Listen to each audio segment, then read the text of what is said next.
Assalamualaikum warahmatullahi wabarakatuh. Halo sahabat sebuah kisah misteri, kembali lagi bersama saya Rio Wijaya. Di sebuah kisah misteri kali ini, saya akan menceritakan sebuah kisah misteri yang dikirimkan oleh Putri, yang mana kisah ini terjadi sekitar tahun 2010 yang lalu. Saat itu Putri tengah dalam keputusasaan menjalankan usaha warteg usaha warteg yang dijalaninya. Usaha yang sudah dijalani Putri semenjak 4 tahun ini memang dari tahun pertama sampai tahun keempat tidak menunjukkan hasil ya. Bahkan untuk biaya sewa per tahun dan biaya operasional belanja sehari-hari, Putri harus masih menutupinya dengan uang pinjaman dari rentenir ya. Karena memang warteg yang dibukanya ini, usaha yang dijalaninya ini memang sangat sepi sekali. Nah, di sini di tahun keempat, Putri memutuskan untuk menutup wartegnya karena memang sudah putus asa dan kehabisan modal. Putri memutuskan untuk gulung tikar. Nah, ketika Putri memutuskan untuk menutup usahanya ini, pada suatu hari Putri bertemu dengan seorang ibu-ibu yang datang ke wartegnya. Jadi pada siang hari ibu-ibu itu datang belanja membeli makanan di wartegnya Putri, memesan beberapa menu makanan dan memakannya di wartegnya Putri. Setelah ibu-ibu itu selesai memakan makanannya, ibu-ibu itu memanggil Putri untuk menanyakan sesuatu ya. Dan Putri pun datang menghampiri ibu-ibu itu dan ibu-ibu itu bertanya kepada Putri, kenapa kok bisa warteg yang ada di tempat yang sangat strategis ini bisa sepi seperti ini. Yang memang notabene usaha warteg yang dijalani Putri ini lokasinya sangat strategis ya. Sangat strategis di belakang perkantoran, yang mana kalau siang hari memang banyak banget karyawan yang datang, yang lalu lalang untuk mencari makan siang. Nah, siang itu ibu-ibu itu heran, kenapa kok warteg Putri kosong, cuman ada dia seorang yang datang untuk belanja di sana. Putri pun menceritakan menceritakan usahanya ini memang dari awal buka cuman 2-3 bulan aja berjalan ramai. Sehabis itu memang sampai hari ini usahanya memang seperti ini ya. Bahkan dalam satu hari pun 2-3 orang aja yang cuma datang mampir untuk berbelanja di tempatnya. Nah, di sini ibu-ibu itu mengatakan mungkin ada yang salah dalam pengelolaan usahanya Putri ini ya. Karena apa? Karena masakan yang dimasak Putri ini enak dan bisa bersaing dengan warung-warung yang ada ya, warteg-warteg yang ada. Nah, di sini Putri menceritakan bahwa berbagai cara ya, selama 4 tahun itu berbagai cara sudah Putri lakukan, bahkan sampai menurunkan harga jual ya, harga jual makanannya sampai harga yang paling murah untuk bersaing, namun itu tidak menarik ya, tidak menarik pembeli.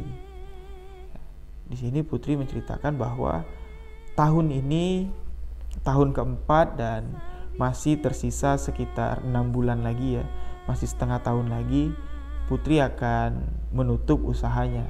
Nah, di sini ibu-ibu ini menceritakan pengalamannya yang hampir serupa dengan yang dialami Putri. Jadi ibu-ibu ini juga merupakan seorang wirausaha di bidang kuliner ya, yang mana dulu sempat jatuh bangkrut dengan kerugian sampai 2 miliar lebih ya. Jadi ibu-ibu ini dulu pernah membuka sebuah restoran ya, restoran mewah dengan modal yang hampir 2 miliar ya. Nah, ibu-ibu ini menceritakan dalam 2 tahun usaha restorannya itu harus gulung tikar karena sepi dan tidak ada pengunjung. Di sini Putri berpikir bahwa memang usaha kuliner ini adalah usaha yang rezeki-rezekian yang gak semua orang dapat menekuninya. Nah, di sini pendapat Putri tersebut dibantah oleh ibu-ibu itu, mengatakan bahwa usaha ini akan jalan kalau jalannya tepat. Usaha ini akan jalan kalau jalan yang kita pilih tepat. Nah, Putri mendengarkan perkataan ibu-ibu itu menjadi penasaran dan menanyakan, maksud ibu apa? Jalan yang tepat maksud ibu apa? Nah, ibu-ibu itu mulai bercerita tentang masa lalunya ya. Setelah restoran yang sangat mewah dibukanya dan dalam 2 tahun harus tutup dan bangkrut, ibu-ibu itu mencerita dia memulai usahanya dari nol lagi ya. Dari nol lagi dengan membuka sebuah warung tenda kecil di pinggir jalan dengan menjual makanan ringan ya, makanan ringan yang banyak dijual orang. Nah, pada saat itu ketika usaha itu baru berjalan tanpa sengaja ibu-ibu ini bertemu dengan pembeli yang menawarinya untuk melakukan sebuah ritual pesugihan agar usahanya bisa sukses ya. Nah, tanpa berpikir panjang pada waktu itu karena pengalaman usaha sebelumnya yang sudah gagal, ibu-ibu ini langsung menerima tawaran dari orang tersebut. Dan ibu-ibu ini adalah pelaku pesugihan usaha ya. Dan ibu-ibu ini menyarankan kepada Putri untuk Putri melakukan hal yang sama ya, melakukan pesugihan usaha agar usaha yang sudah hampir bangkrut ya, usaha warteg yang sudah hampir bangkrut yang dijalani Putri ini bisa kembali dan bisa berkembang.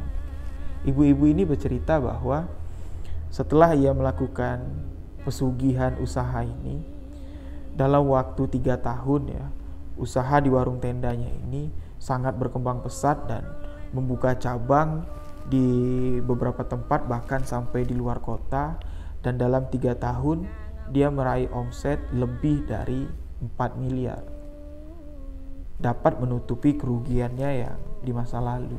Nah, di sini Putri sangat tertarik ya, sangat tertarik mendengar apa yang diceritakan ibu-ibu itu. Sepertinya gampang sekali dan bisa menjadi solusi bagi usaha Putri yang mau bangkrut, yang sangat membuat Putri kecewa ya.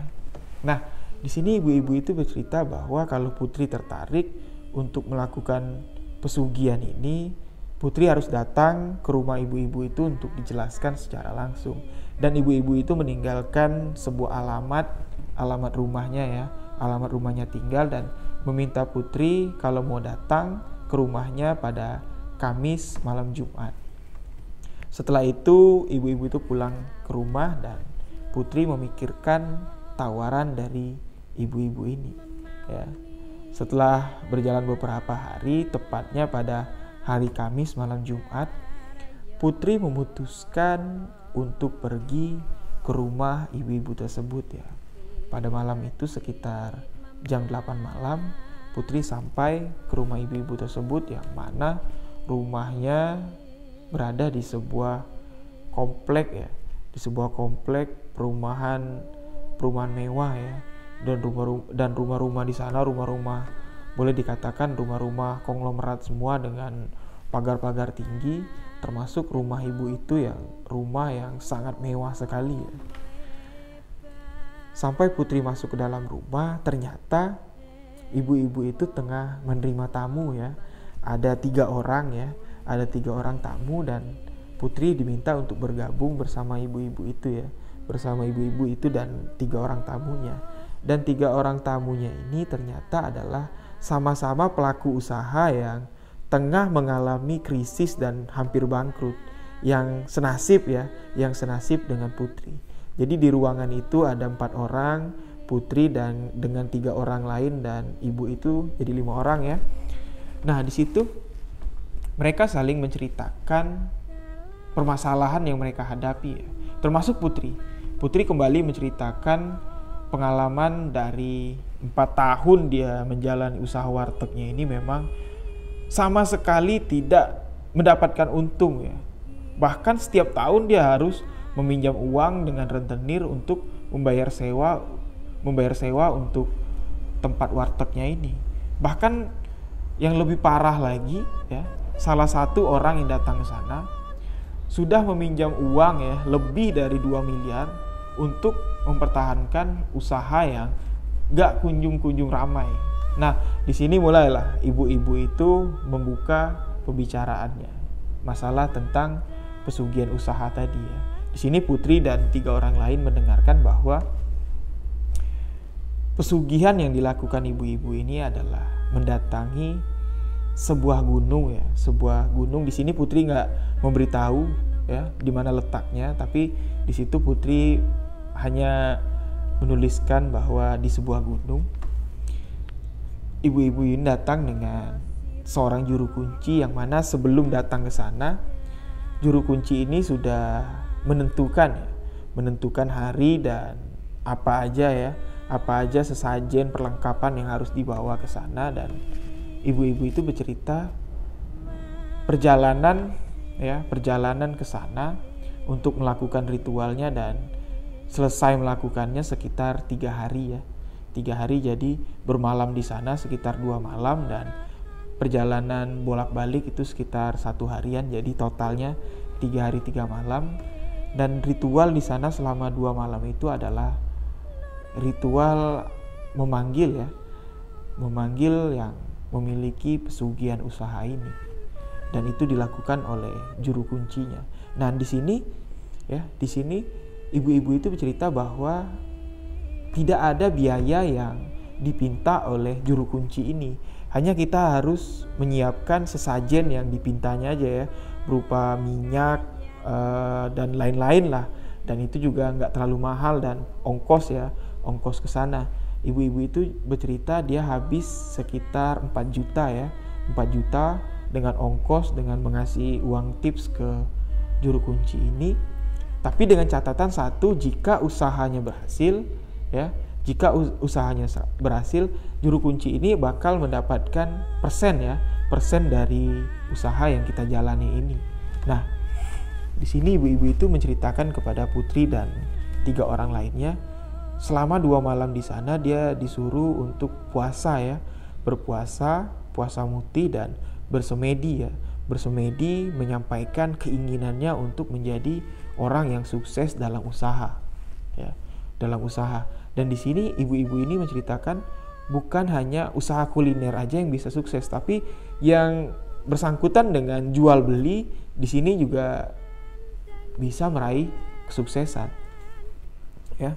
Selama 2 malam, pada malam kedua barulah di situ juru kuncinya melakukan sebuah ritual pemanggilan dan di sana ibu-ibu itu bertemu dengan sosok yang menyerupai mewujud serupa orang tua perempuan dengan pakaian serba putih ya, dengan pakaian serba putih, dan datang berinteraksi ya, ngobrol dengan ibu-ibu itu dengan bahasanya sendiri ya, dengan bahasanya sendiri ngobrol, dan ibu-ibu ini langsung meminta kepada sosok tadi untuk diberikan kesuksesan, diberikan jalan agar apapun usaha yang dijalannya bisa berkembang.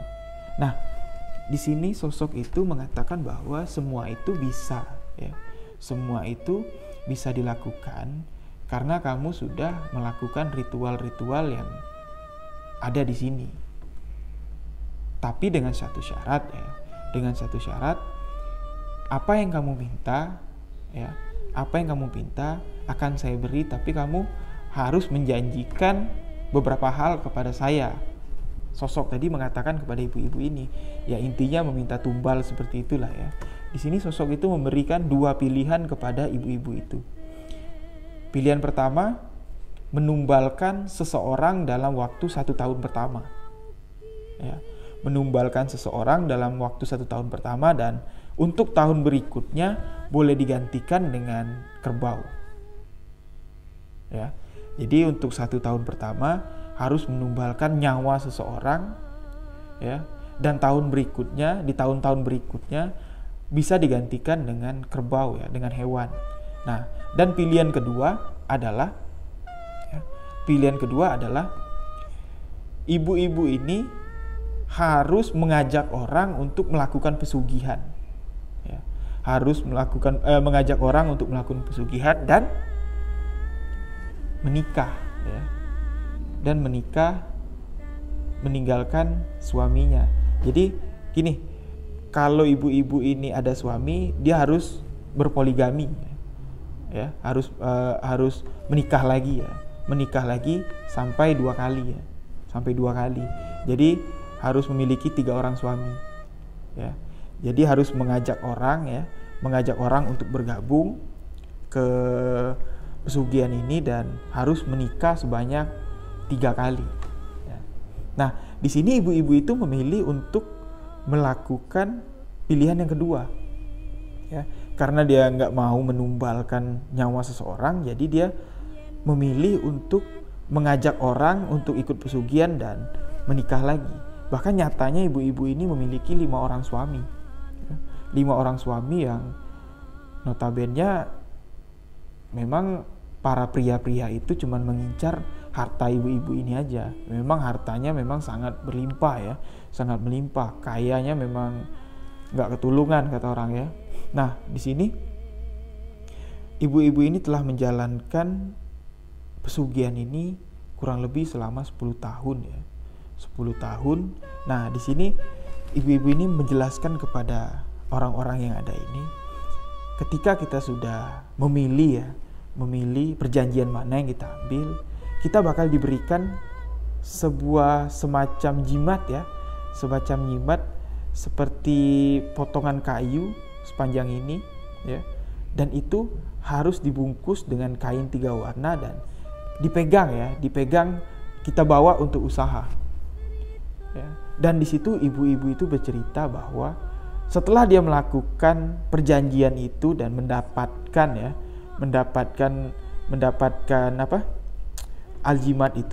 jimat itu, dibawanya berdagang untuk pertama kali di warung tenda yang dia miliki. Di situ seperti disulap ya, dalam sekejap ya, nggak tahu itu orang datang dari mana, membeli semua makanan yang ada di tempatnya dia.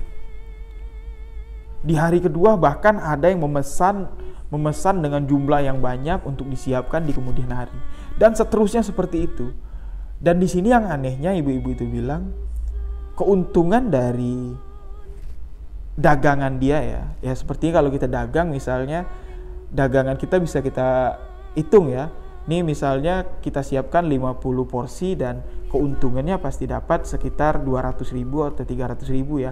Nah, di sini ibu-ibu ini ya menyatakan bahwa dia menyiapkan 50 porsi makanan ya. Kalau dijual totalnya cuma habis 200.000. Nah, di sini ketika setelah makanannya habis, dia membuka loker laci dari penyimpanan duit, itu nilainya berpuluh-puluh kali lipat. Bahkan ibu-ibu itu pernah bercerita ya, dia menjual 100 porsi makanan ya, 100 porsi makanan yang kalau terjual habis cuma laku 400.000, mendapatkan uang 400.000. Di situ dia mendapatkan uang 5 juta ya. Nggak tahu itu uang dari mana, di dalam lacinya ada uang 5 juta. Dan seterusnya seperti itu.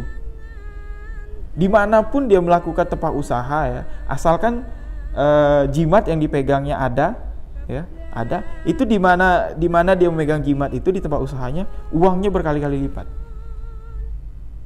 Nah, di sini orang-orang yang ada di sana ya, 3 orang yang ada di sana termasuk putri, merasa kepingin untuk melakukan pesugihan itu ya. Namun di sini putri masih berpikir bahwa apa yang dilakukan ibu-ibu ini adalah menyalahi syariat agama ya. Karena pesugihan ya, meminta selain dengan Allah memang salah ya, perbuatan yang salah. Dan 3 orang yang ada di sana mengiyakan untuk ikut dalam pesugihan itu. Namun di sini putri mengatakan kepada ibu-ibu itu masih untuk meminta waktu untuk berpikir ya. Nah, di sini ibu-ibu itu tidak memaksa ya. Tidak memaksa untuk putri memutuskan ikut atau tidak, namun dia hanya memberikan jalan ya. Setelah putri kembali dari rumah ibu-ibu itu ya, berjelang beberapa hari, putri masih terus memikirkan ya. Putri terus masih memikirkan dengan keadaan wartegnya yang sepi dari pembeli. Putri terus memikirkan, akhirnya setelah 3 hari putri menceritakan hal ini kepada ibunya ya. Kepada ibunya masalah peristiwa pesugihan ini.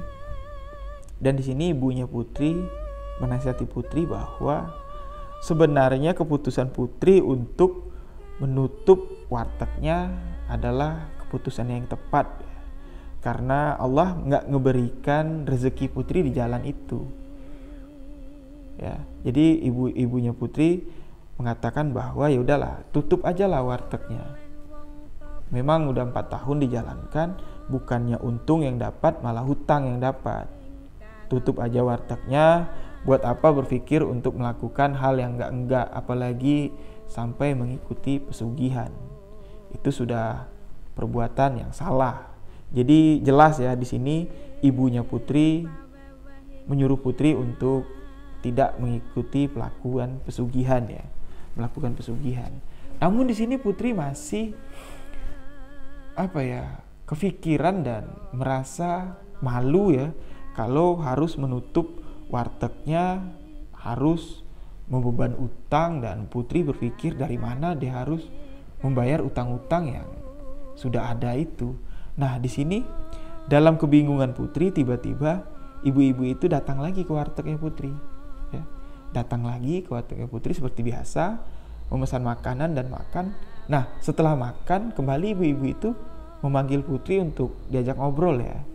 Di obrolan itu, si ibu ini menanyakan kesiapan putri, apakah putri siap untuk melakukan pesugihan. Nah, di sini putri terlihat bingung ya. Dan ibu-ibu itu mengajak putri untuk pergi melihat ke beberapa tempat orang yang sudah melakukan pesugihan. Oke, jadi sore itu setelah wartegnya tutup, putri pun pergi dengan ibu itu ke salah satu tempat orang yang sudah melakukan pesugihan, yang ikut pesugihan dengan ibu-ibu ini. Di situ putri melihat sebuah toko kecil, toko penjual makanan yang menjual hanya satu jenis makanan, tapi yang mengantri di sana memang sangat luar biasa ya. Putri melihat memang antrian dari pengunjung tersebut memang luar biasa dan gak habis pikir ya.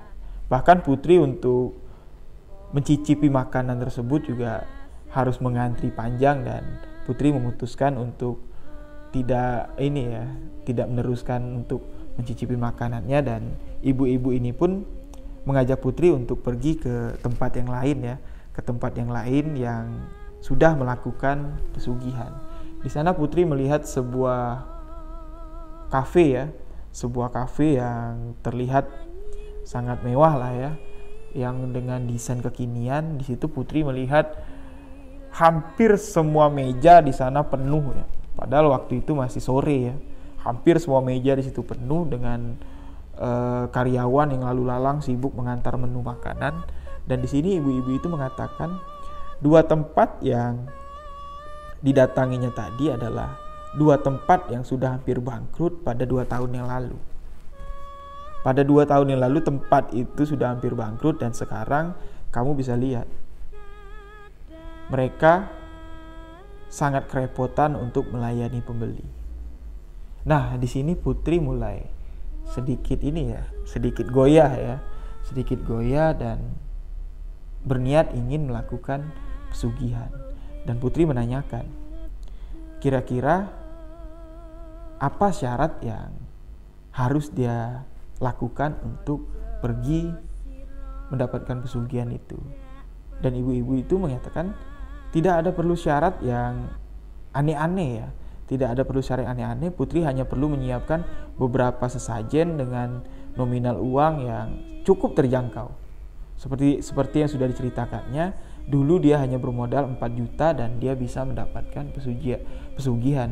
Tapi di sini ibu-ibu itu mengatakan bahwa ketika Putri sudah memilih salah satu dari perjanjian itu ya, apakah memilih untuk menumbalkan seseorang di tahun pertama atau memilih untuk mengajak orang melakukan pesugihan, Putri harus menjalaninya dengan konsisten ya.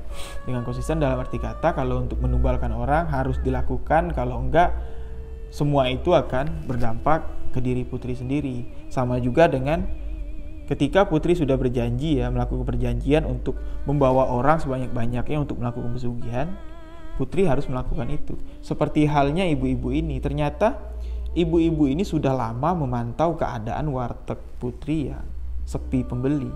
Nah, di kesempatan itulah ibu-ibu itu mendatangi Putri untuk mengajak Putri melakukan ritual pesugihan sebagai pelepas janji ya, perjanjian dari pesugihan Putri tadi, pesugihan ibu-ibu tadi.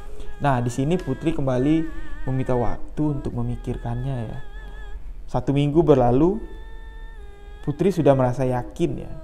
Putri sudah merasa yakin untuk ikut ritual pesugihan. Namun Putri masih ingin menanyakan kepada ibunya, apakah ibunya mengizinkan. Karena Putri di sini mengatakan bahwa ritual yang dilakukan Putri ini bukan menumbalkan orang ya. Di sini Putri menceritakan bahwa dia hanya mengajak beberapa orang untuk ikut ke pesugihan itu. Dan di sini nggak menumbalkan orang. Dan di sini menurut Putri ini bukan hal yang menyesatkan. Nah, di sini ibunya Putri menyarankan bahwa kalau ingin menanyakan hal ini lebih lanjut, cobalah Putri bertanya kepada salah satu guru ya, ustadz yang ada di kampung tersebut. Apakah hal ini salah dalam syariat Islam? Apakah ini tergolong pesugihan atau enggak? Cobalah Putri menanyakan. Pada sore itu selepas maghrib Putri datang ke musola dan menanyakan langsung kepada ustadz tersebut.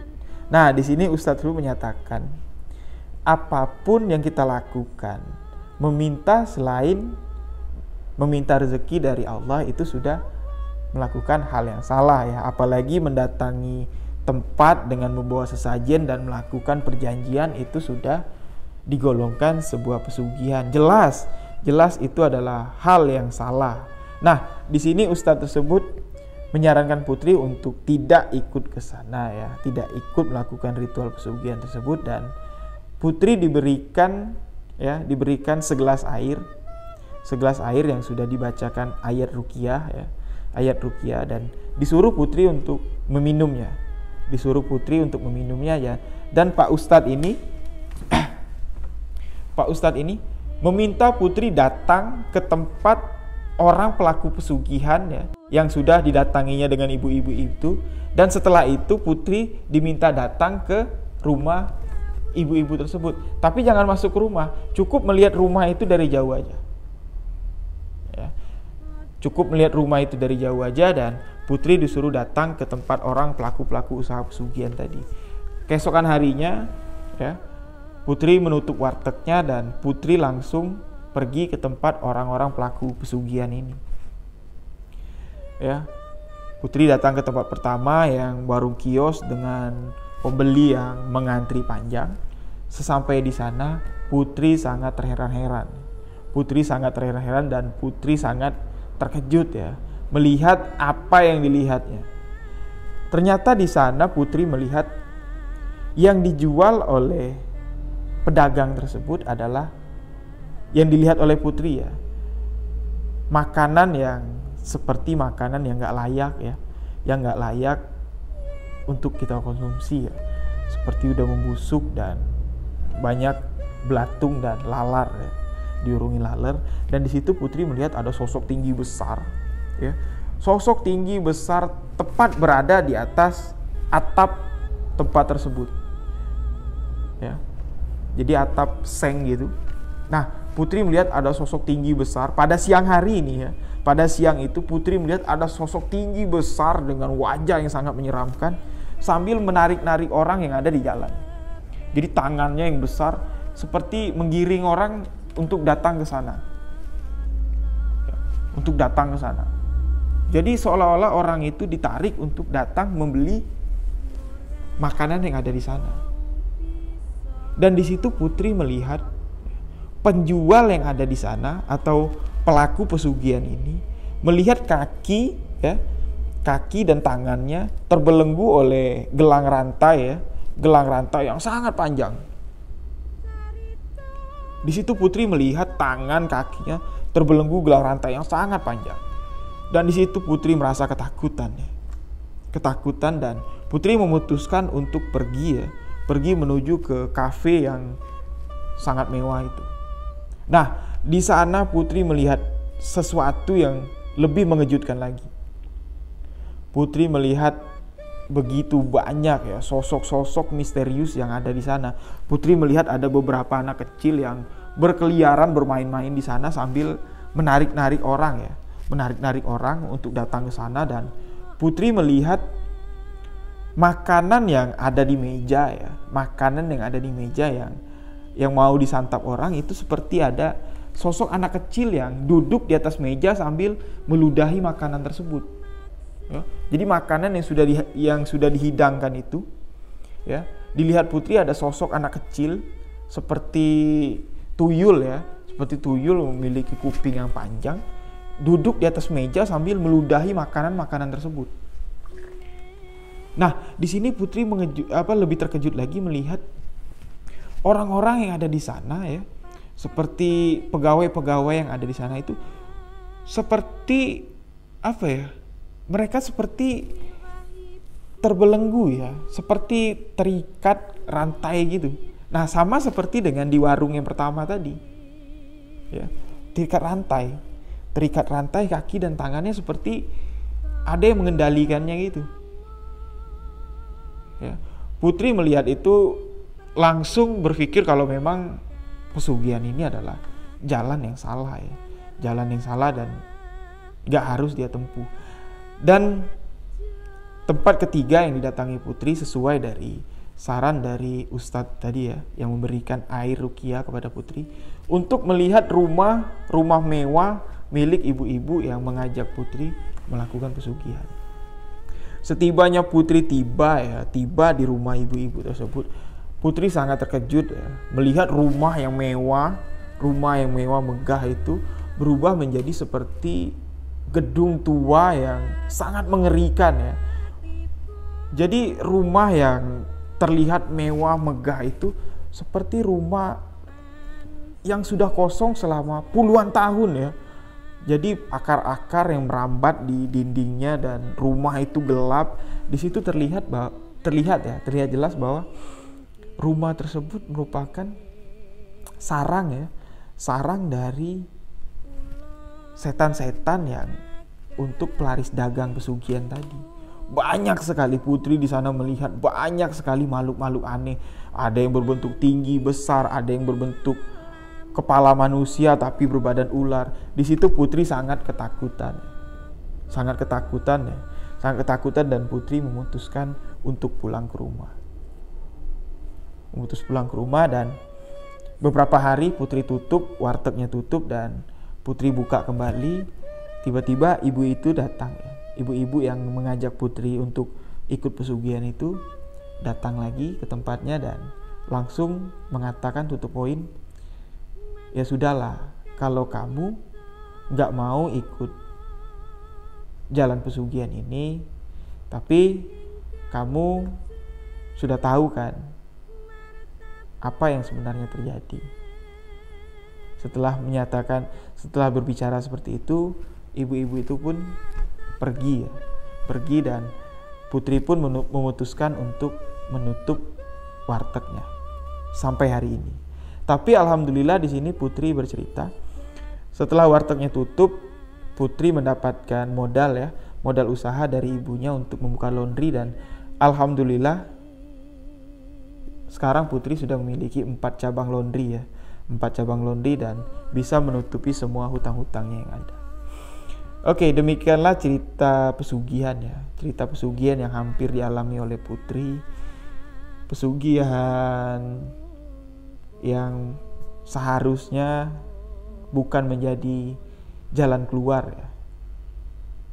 Bukan menjadi jalan keluar, malah menurut saya ini adalah jalan yang menyesatkan di dunia ini. Seharusnya ya kita harus berusaha, berikhtiar ya, meminta kepada Allah jalan yang ia ridhoi.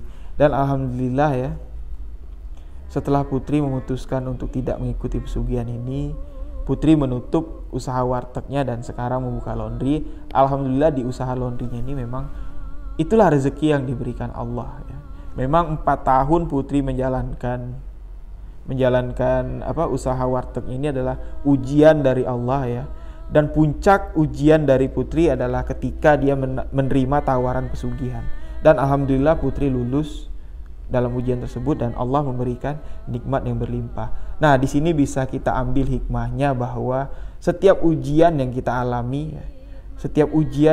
alami adalah masa Allah mencoba keimanan kita, ketaatan kita. Jika kita sabar menerimanya, tawakal menerimanya, insya Allah Allah akan mengganjar semuanya, memberi hadiah ya yang berlimpah kepada kita, keberkahan, nikmat rezeki yang mulia ya. Itulah cerita dari putri. Demikian sebuah kisah misteri kali ini. Kita ambil hikmah dan pelajaran dari kisah ini. Buat teman-teman sekalian yang ingin mengirimkan cerita misteri, pengalaman misteri kalian, bisa teman-teman kirimkan ke alamat email sebuahkisahmisteri@gmail.com. Terima kasih buat teman-teman yang sudah mendengarkan cerita ini. Mohon maaf jika ada salah-salah kata dan penyebutan. Saya Rio Wijaya. Wassalamualaikum warahmatullahi wabarakatuh.